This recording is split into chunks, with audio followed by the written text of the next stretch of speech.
So the title of my talk is, of course, How I Learned to Stop Worrying and Love the Row.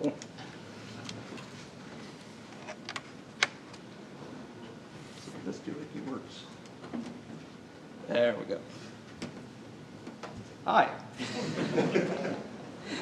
Well, as was said, my name is Hough, and I'd like to tell you a little bit about my experience with the Dyalog APL programming contest.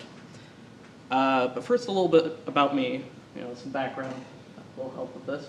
I'm a student at the University of Utah. I spend most of my time in that building right there, in the Warnock Engineering Building. I actually spend the time in the basement. I don't know why they always put the computer scientists in the basement, but...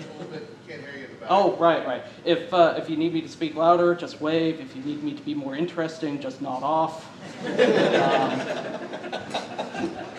So as I said, I live in the basement there. Now, I've only been going to school for a few years for computer science. I thought I'd try industry for a while, but I've actually been programming quite a bit longer. I wrote my first program on a machine, much like that one. That's an Apple IIe. Wrote it in BASIC with a lot of help when I was 7, and I've been hooked ever since. All types of programming is enjoyable to me, but one of the things I particularly like doing is learning new languages. So there's a few. Don't know all of those, but I'm working on it. But I like to learn new languages because it gives me different points of view on the subject that really we all study, and that is computation itself. And each language, I feel, exposes a different way of viewing that. So I wander through other people's work here and collect little tidbits of information. And I enjoy that quite a bit, which brings us to this contest. So about the contest, that was really already covered, but yeah, I'll just skip this. They covered the topics pretty well, and we'll get into details of what I did specifically later. But another thing we have to cover is why I entered, right? Normally, I don't go for programming contests. I have a few complaints about them. One of them is most of them are just textbook questions. I need to visit all of these cities and spend the least amount of fuel. What they're really asking for is a traveling salesman implementation. And the contests take that almost verbatim, and they usually put a time limit on it. So it's not a test of how well you can think, how well you can solve problems. It's a test of how quickly you can type a traveling salesman problem into your programming language of choice in the time allowed, and that's no fun. But don't put me on a moral pedestal here. And we'll get into that in a second. But it was a coworker who actually urged me into it. He had been looking to get me to do a programming contest for a while, and he brought up this APL contest for reasons he didn't tell me immediately. And I hemmed and hawed. My main complaint, I like the keyboard I've got. What I had known about APL before then was really, it's that one language with the keyboard, right? I really hadn't learned much about it before that. And actually, one of the things I was trying to do when I was more naive was implement my own language. And I was thinking, it'd be neat if somebody used Unicode symbols. It'd be more terse. So that's how I first saw APL and the keyboard, and how that didn't quite work out until later, to find out. But the money is really what did it. That's what got Nathan going. He saw that reference prize, that introduction prize. I don't know if they mentioned that, but he gets a copy of my winnings for introducing me, so we get an even split. That wasn't enough, though. There are lots of competitions for money. I got lots of things to do. I worked full-time, went to school full-time during the competition. But it got me to look at it. And then I found there were real problems, which was great. Much better than other contests I had seen. Plus, a real amount of time to work on them. This contest went for 3 months, and I need time to percolate on problems to really solve them. I'm not good at running through an algorithm, just jotting it down from memory. I have to really think about it. And once I started looking at the language, I realized that this wasn't a programming language like I was expecting. You see the information that you do on APL, and you realize it's an old language. It ran on a mainframe. There are some very successful companies using it. And when I hear those three topics applied to a programming language, first thing that came into my mind was COBOL. I had no interest in COBOL, but looking at it more, it's not COBOL, turns out.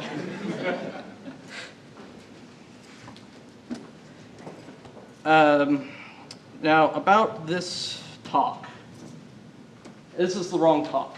I realized this yesterday because of preconceptions I had. But preconceptions are useful, and in a lot of ways, making a language popular is about overcoming preconceptions. So I'd like to share mine with you. And it goes back to COBOL. I thought this was going to be an established group. This is an old language. You've had lots of time to work on it. So I thought you'd all be setting your ways. You found something that works, and you are going to stick to it. So these are going to be people very deep in big industries, and they're not going to want to change. I couldn't have been more wrong.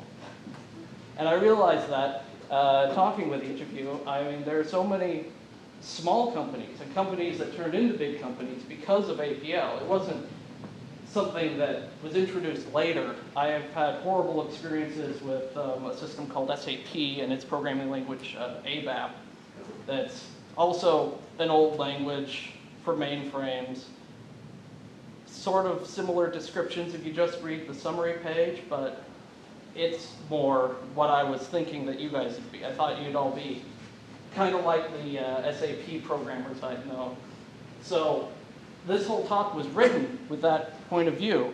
I had some time to work on it, so I've gutted the talk. I've rewritten parts of it, so hopefully you won't notice. But in case you do, sorry.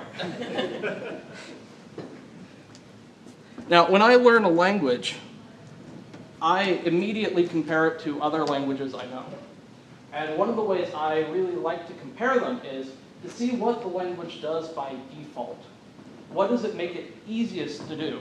If you just start typing stuff, one line, what do you end up with? Haskell. I love Haskell, by the way. When you type stuff in, you get function application. You get all kinds of cool function application, partial application. So that takes 4 functions. Dot is a function. That line produces a new function that, given a file name, will give you a list of the lines. List gives you lists. Wildly useful to have lists and functions that operate on them. C, syntax errors. Now, people say that's unfair. I just made that up, but I have programmed in these, and I will say proportionally, I end up with these items: functions in Haskell, lists in Lisp, syntax errors in C.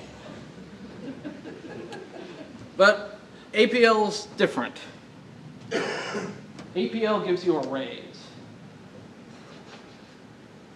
That was new. I hadn't seen that before. I had seen programming languages, or environments, I guess you could say, like MATLAB. They don't give you arrays immediately. You have to put some syntax around them. And they're not as cool as APL arrays, and we'll get into that. But this is what hooked me. This was new. So, moving right along, what we'll do is we'll go through each of the problems. This is sort of a highlights reel. And then at the end is some of the new material. I hope to make this a worthwhile presentation for you. I'm going to give you some actionable items. That'd be fun. All right. Airline routes. Not bad. Given a set of airports and routes, make an adjacency matrix, find all possible trips from airport to airport, regardless of how many connections, and remove the longest redundant routes. That is, if it's possible to route around an airport, remove the route so you don't have any cyclical areas. There was a problem with this. I had no idea what an adjacency matrix was. You guys called my bluff. I actually don't know anything about graph theory. I'm only a junior. I don't get into that stuff. So this was dangerously close to pulled out of a textbook in my mind, but it was useful. I could imagine somebody using something like this, so I persevered. Not immediately, though. This was actually the last problem I did. I dreaded the graph theory so much, I just put it off. Oh, and if anyone has questions, just shout them out. I don't think I'm going to fill all the time, so. But after thinking about it for quite a while, probably 2 weeks, just thinking about it, I finally came up with something, and I felt really clever. So please don't make fun of it. And I'm sure there's a name to it. If somebody knows the name for this algorithm, just shout it out, because I couldn't find anything for it. But I came up with this idea for trimming redundancy. I realized that if you trimmed all the singly connected airports, save those as safe routes, you can't get rid of those in the final solution, then you could just remove the longest one that's left and repeat. And eventually, you end up with a nice, clean, trimmed route. It felt great when I finally got that written. But what's really, really awesome about this is it uses a fixed point. I love fixed points. They just make you feel warm and fuzzy inside. You guys know what a fixed point is, right? And it's fancy theory talk for keep applying this function until the output doesn't change.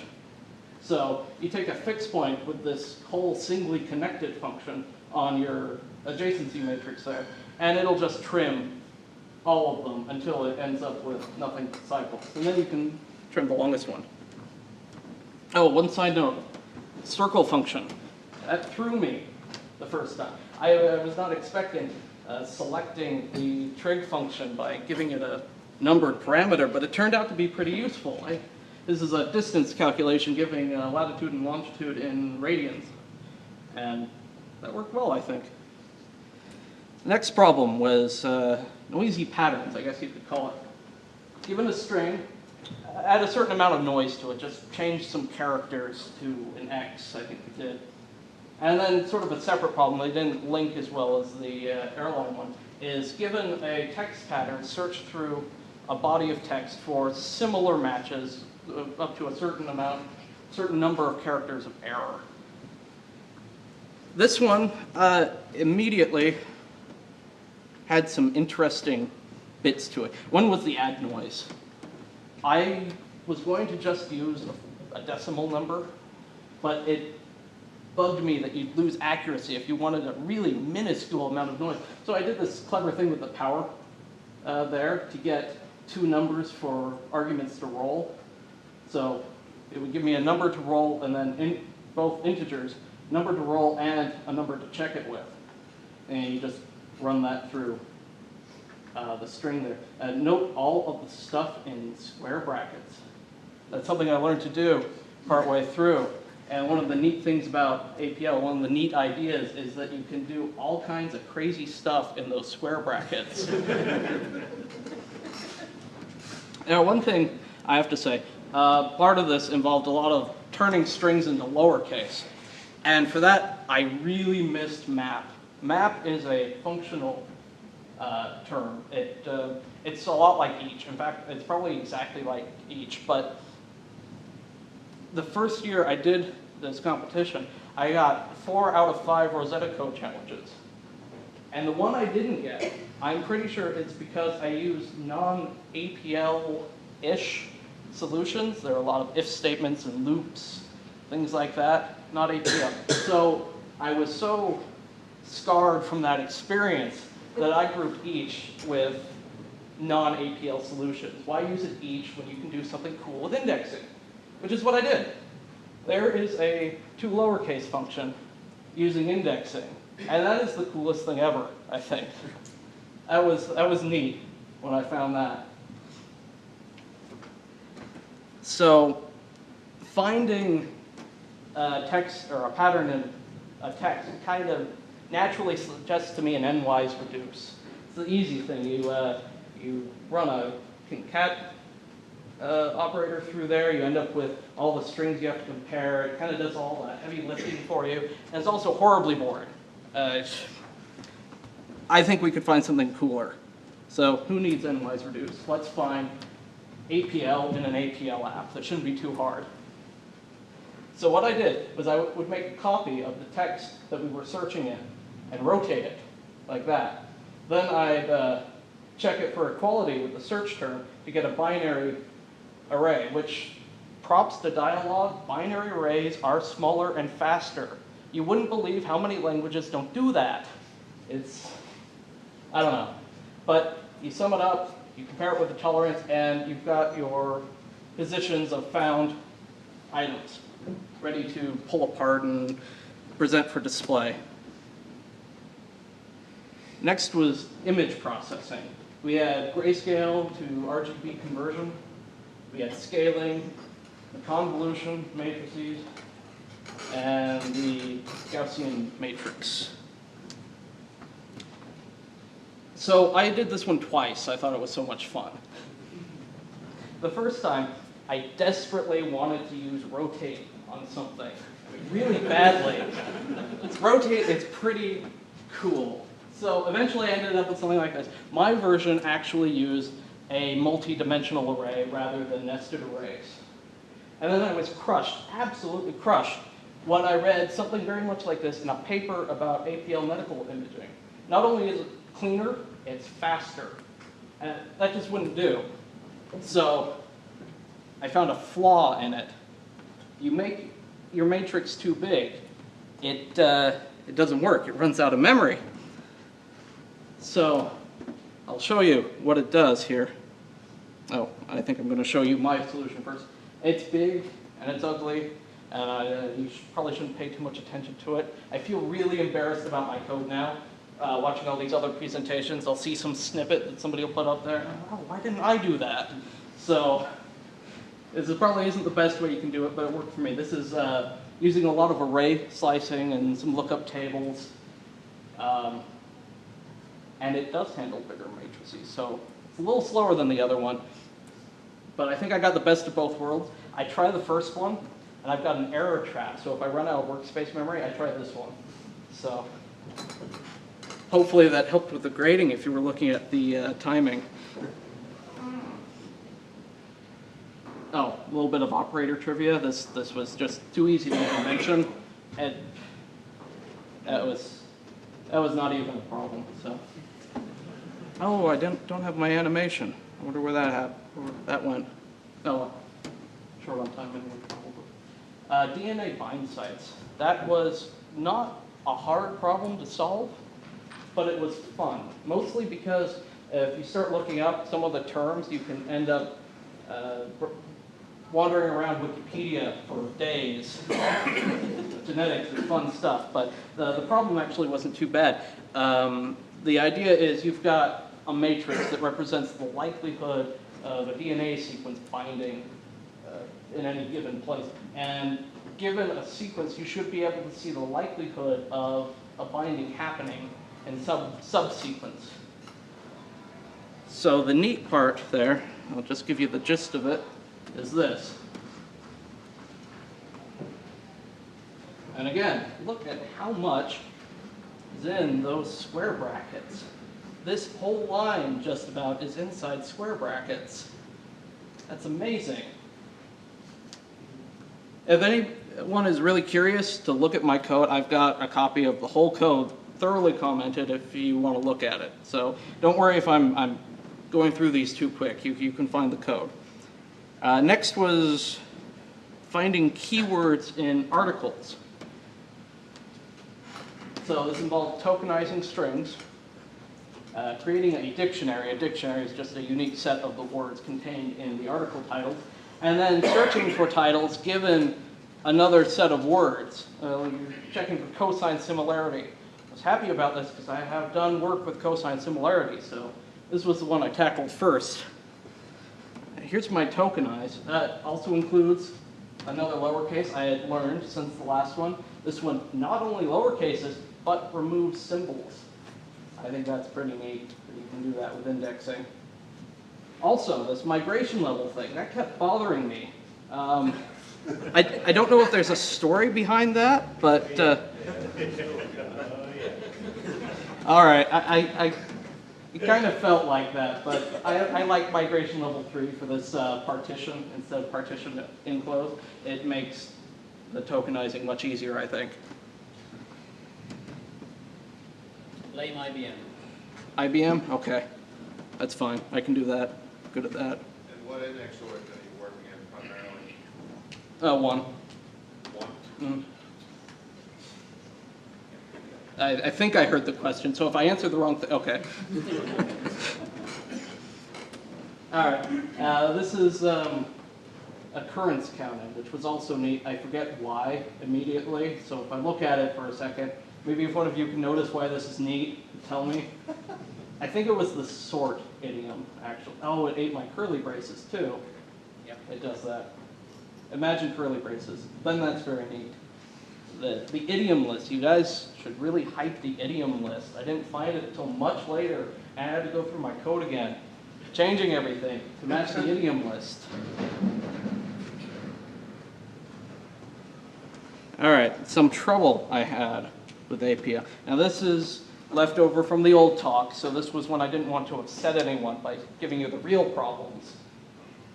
I never knew when to use disclose. I always ended up with too many nested arrays or too few, and it just caused headache. Eventually, I found the square bracket display command that gives you a little picture.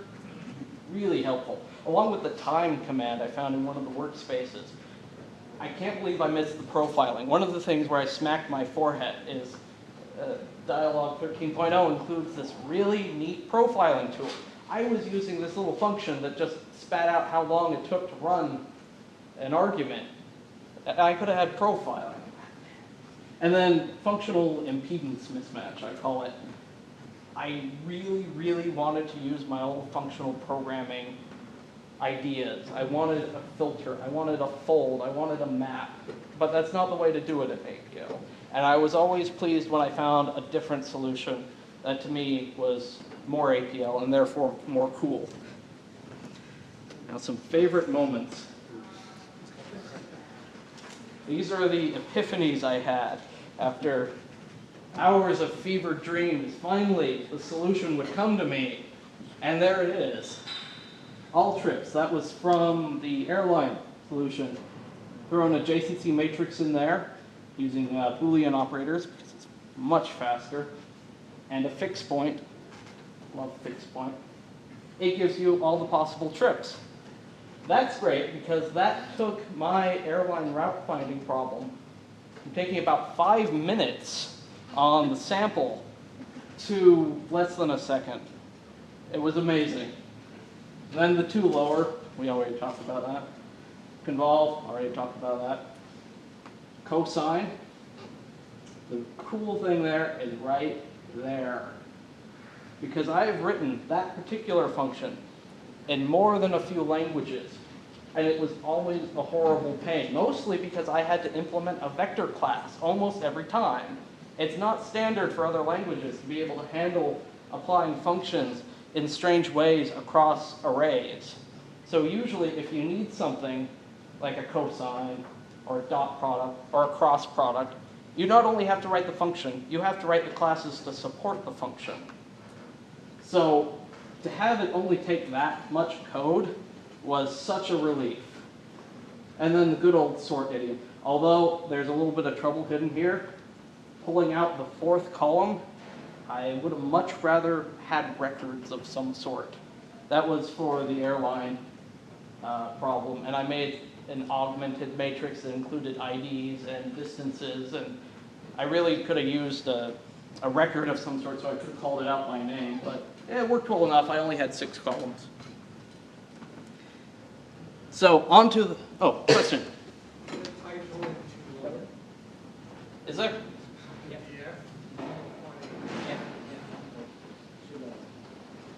Right there? What's wrong with it? Yes, for computer. Shouldn't be That's probably a straight keystroke. This whole setup is new. I actually wrote all these slides in Emacs and a LaTeX mode called Beamer. And I really wasn't doing it right, so it ate curly braces. It had random keystrokes from when I was trying to switch to another application. I have a keyboard-driven window manager, so every once in a while I'd forget to hold down a control key and end up just typing into my code. So that's probably what that is. Sorry about that. One more comment. Yes. You can now write to lower as I missed the talk on that, and I'm kind of disappointed. So, a couple of forks. That would have been nice.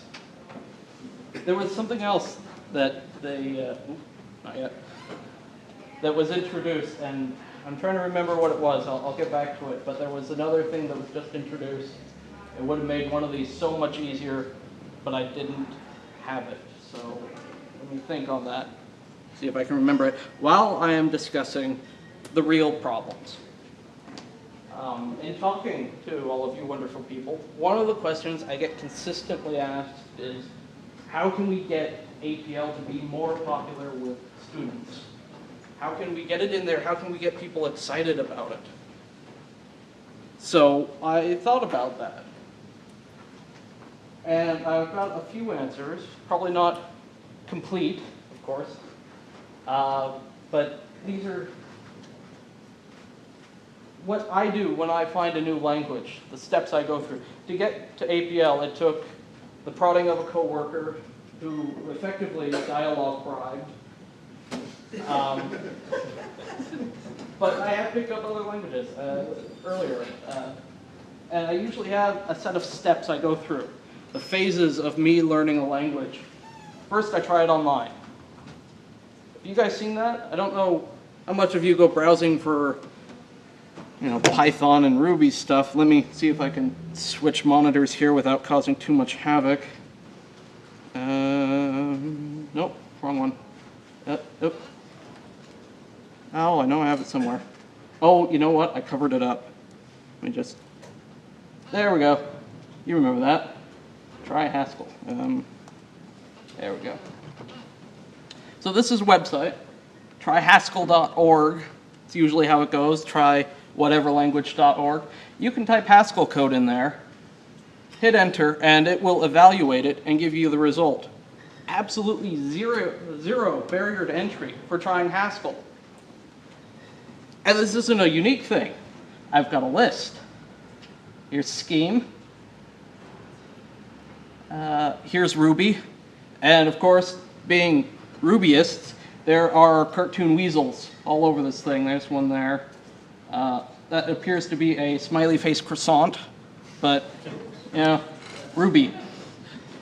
Even C is getting in on the action. This is LLVM and Clang. You can type C code in there and get assembly language out, so you can check out their compiler. So also Python. One of the problems with being on Linux, please install Microsoft Silverlight. Oh well, it's a good thing I already know Python, otherwise I would have moved on. So I decided to try this trick with APL. I typed in try APL online, and I got this. This is an FTP site from who knows where, of a FAQ from '94 about some APL hardware that you can get online. Something not exactly what I was expecting. Oh, that one's mine. Oh, it's around here. There we go. So I think that would be one of the problems. If I were out looking for something like APL, came across the name APL, and thought, I'll try that out. That step probably would have stopped me. Not finding it online. The barrier to entry is a little too high. That might be something to look into. The web's very popular. You've got the tools for it. I've seen some amazing stuff that you're doing with servers. You have to throw an interpreter on there. Just, try apl.org. It's probably available. Next thing I do is I write shell scripts. Working full-time, school full-time, I don't have a lot of time to learn a new language, but where I can sneak it in, almost always, is some obscure little shell script on a server at work somewhere. So I'll sneak an interpreter on there, I'll sneak Python on there, I'll sneak Ruby on there, and I'll write some little bit of infrastructure in it. The language isn't great for it, probably, but it gets me some practice. The next thing I do is I solve a problem with it. After I get some practice online, and then I get the interpreter and I do some shell scripts, I come up with a problem, and it just occurs to me, hey, this language I know would probably be really good at that. And I solve a problem. And that's pretty good. I had a problem. I was parsing a bunch of nutritional data from the USDA government side. I was trying to make an automatic cooking program that could come up with recipes. And it occurred to me that APL would work pretty good with that, but I had no idea how to make it work with the rest of my system. I didn't know how to get it to pull the data from the internet. I didn't know how to graph it. And I was on Linux at the time. So I ended up doing it in Ruby because Ruby, being descended from Perl, among other things, really good at working the command line and shoving things out to the shell and pulling things back. So that was a missed opportunity, I think. And then I write a toy. And what's a toy? It's like a game, but less so. So usually it was the goal of being the next big video game, but I only got partway in before I got bored and moved on. And this is something I'd still like to do with APL, and I've got some ideas for that. But right now, things aren't quite there. But you're on the right track, I think.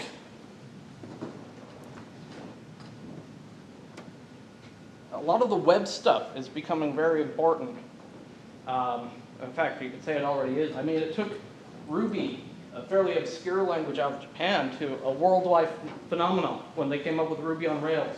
Way to easily make web pages. The story is amazing, how it could take something from complete obscurity, a brand new language, and now it's on almost every Linux system by default. And you guys are working on that. The stated goal of anyone who could write an APL function should be able to put it online. That's amazing. That's great. I would love to see that. So you obviously are thinking the right things. All the functional paradigms that you're trying to pull in, the object-oriented stuff, it looks great. So you're on the right path. But don't forget to watch the people who have gone before you, because they have, I wouldn't say solved, but they certainly explored the solution space for what you're heading into. But also, don't lose yourself in it. I've seen some languages get so excited about object-oriented that they become object-oriented and lose what they were. And usually it's not as good as the ones who started out object-oriented.